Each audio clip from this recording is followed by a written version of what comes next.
अगर आप पढ़ने लिखने के शौकीन हैं तो जानते ही होंगे कि दुनिया की शुरुआत सतयुग से हुई थी, जब इंसान दिल से सच्चा और मन से भोला हुआ करता था।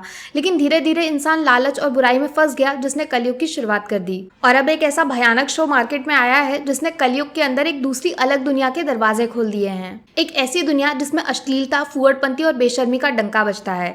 आइए, सेक्स की दुनिया में आपका स्वागत है। हेलो फ्रेंड्स, मैं हूं दीक्षा। वेलकम टू फिल्मी रिव्यू ऑफ रसभरी। अगर आप मेरे वीडियोस देखते हो तो जानते होंगे कि किसी भी फिल्म या सीरीज को एंड में रेटिंग दी जाती है, लेकिन रसभरी को उतना इंतजार करवाना ठीक बात नहीं है। इस शो को मेरी तरफ से 5 में से -5 स्टार्स। वैसे ये रिव्यू अमित सर के शब्दों की तरह सिर्फ इतना सा ही होना चाहिए, लेकिन वासेपुर वाले सरदार खान ने एक मशहूर बात बोली थी, जिसके बाद मेरी आंखों में चमक आ गई और मैं अपने शब्दों की बंदूक लेकर आपके सामने आ गई हूँ। सबसे पहले सबसे जरूरी बात, शो को हमारी जिंदगी में शामिल करने वाला कातिल कोई और नहीं, अमेजॉन प्राइम है, जहाँ पे टोटल 8 एपिसोड्स देखने के बाद आपकी आत्मा आपके शरीर का साथ छोड़कर नर्क के दरवाजे से अंदर चली जाएगी। घर वालों के साथ बिल्कुल नहीं देखना, वरना बेलन, चप्पल, झाड़ू वाले चुटकुले जो आप कहानियों में सुनते हो वो असल जिंदगी में आपके साथ घटित हो जाएंगे और अगली बार आपकी मेरी मुलाकात किसी हॉस्पिटल में होगी। इस बार कहानी उत्तर प्रदेश के अतरंगी शहर मेरठ से शुरू होती है, जहाँ पे नंद किशोर त्यागी उर्फ नंद मजे और अयाशी में अपनी जिंदगी गुजार रहे हैं।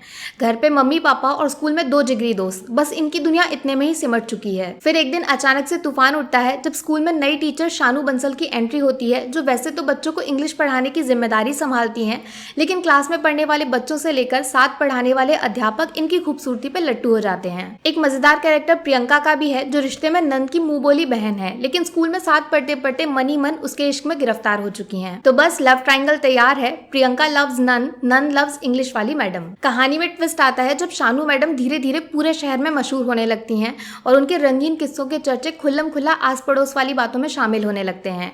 कजरारे कजरारे तेरे कारे कारे नैना, बस समझ जाइए। कल किसने मैडम के घर पे वक्त बिताया, घर के दरवाजे से कौन बाहर निकला, मैडम के पतिदेव शहर से कितने दिन के लिए बाहर हैं, ऐसी चटपटी बातें हवा में ऑक्सीजन की तरह घुलने लगती हैं। क्या वाकई बाहर से शरीफ और सख्त किस्म की दिखने वाली मैडम के अंदर रसभरी जैसा नटखट और रंगीन अवतार मौजूद है, या फिर कुछ तो लोग कहेंगे लोगों का काम है कहना, छोड़ो बेकार की बातों में कहीं बीत न जाए रहना। क्या नंद की जिंदगी मैडम के चक्कर में रावण की लंका बन जाएगी जिसमें आग लगने वाली है, या फिर प्यार और वासना के खेल में आखिरी मंजिल तक पहुंचने का सफर ये हंसते खेलते पूरा कर लेंगे? और बेचारी प्रियंका कभी बहन से प्रेमिका बनने का सपना सच कर पाएगी, या फिर बाकी मोहल्ले की औरतों की तरह शानू मैडम से जल भुनकर इनका इश्क वाला लव राख में मिल जाएगा?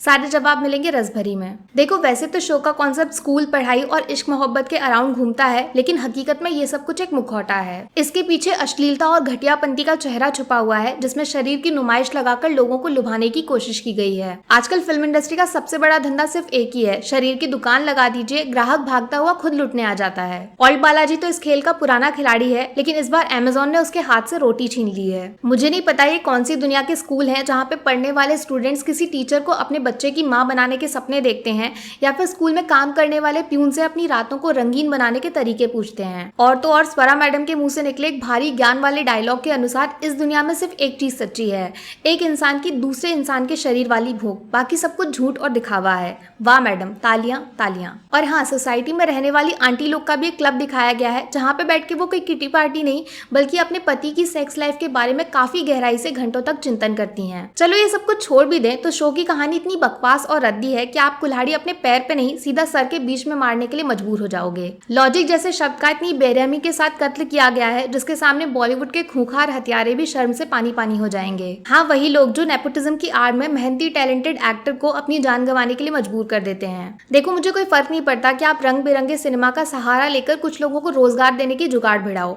लेकिन जब इन घटिया चीजों को आप जस्टिफाई करने के लिए हाथ पैर मारने लगते हो तो आपकी बैंड बजाना मेरी जिम्मेदारी बन जाता है। जब आप स्कूल जैसे इंस्टीट्यूशन की खुलेआम धजिया उड़ाओगे और जिंदगी में सबसे इंपॉर्टेंट टीचर जैसे शब्द को अपने चटपटे मसाले में लपेटने की कोशिश करोगे तो यकीन मानिए अगली बार जनता माफ नहीं करेगी। बात करूं एक्टिंग की तो स्वरा भास्कर ने अपने नाम के झंडे गाड़ दिए हैं, क्योंकि शायद ही पूरी दुनिया में कोई ऐसा कलाकार होगा जो उनकी इस शो में घटिया परफॉर्मेंस के लेवल के आसपास भी भटक पाएगा। मतलब बोलने के तरीके से लेकर अजीबोगरीब फुअड़ एक्सप्रेशन, सब कुछ आंखों को कैंसर जैसी खतरनाक बीमारी देने का कारण बन सकते हैं। आयुष्मान सक्सेना ने अच्छा काम किया है, उनका कैरेक्टर काफी हद तक रियल भी लगता है, लेकिन उनके अच्छे खासे टैलेंट पे शो की महाबकवास कहानी का ग्रहण लग गया है। तो यार, कम शब्दों में बोलूं तो रसभरी जैसे शो से कम 100 फीट की दूरी बनाकर रखिएगा, वरना आपकी हंसती खेलती जिंदगी में जहर घुल सकता है।